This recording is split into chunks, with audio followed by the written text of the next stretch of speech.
Miss হবে না আপনার পছন্দের টিভি শো। দেখুন জি5 অ্যাপে একদম ফ্রি। Everybody wire? আরে প্রসাদ টেক করতে হবে তো। এই তো এভরিবডি হিয়ার। সকাল সকাল তোমার ইংলিশ না লিসন করলে না আমার কেমন একটা অস্থির অস্থির লাগে, বুঝলে? ইয়ার কি ডুইং তো?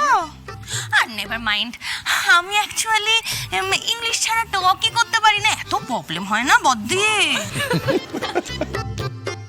তোমার দাদা কোথায় শানু? ও দাদা তো রান্নাঘরে আছে, পারামিতাও আছে। রান্নাঘরে? ওকে ওকে। এসো না। দাদা এই যে টেক করুন এই নিন। সামান্য সামান্য। হ্যাঁ কি গো মাস্টারমশাই, সকাল সকাল রান্নাঘরে পায়েস বানাচ্ছ নাকি? হঠাৎ? কাবেরী, আস্তে হইচই করো না। ভাই রোহিত আর ফুলকিকে আজ একেবারে অবাক করে দেব। ছেলেটার মাথার উপর কত বড় কলঙ্কের বোঝা ছিল বল, আজ সব নেমে গেল তো। হ্যাঁ মাস্টারমশাই, তোমার বোধ বুদ্ধি কি সব একেবারেই লোপ পেয়েছে? তুমি রোহিতের জন্য পায়েস বানাচ্ছ? তথার জীবনের বিশেষ মুহূর্তে তুমি ওর জন্য পায়েস বানাতে শুধু, আর আজ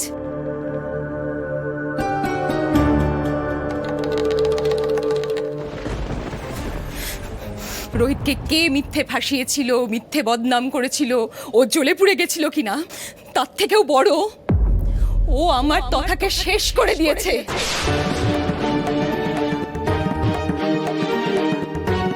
সেই খুনির জন্য তুমি এই বাড়িতে পায়েস করবে না।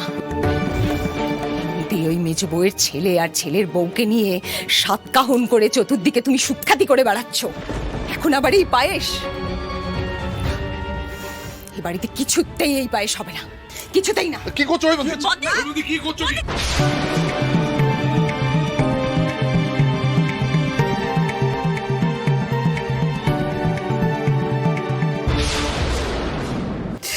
দাদা, রোহিতের তো কলঙ্কের শেষ নেই।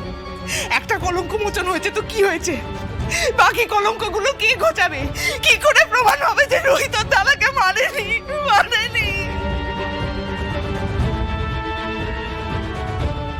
এই মেজে বউ, এই কথাটা না একদম বলবে না। আমার ছেলে নিজের থেকে ছাদ থেকে ঝাঁপ দেয়নি, দিয়েছিল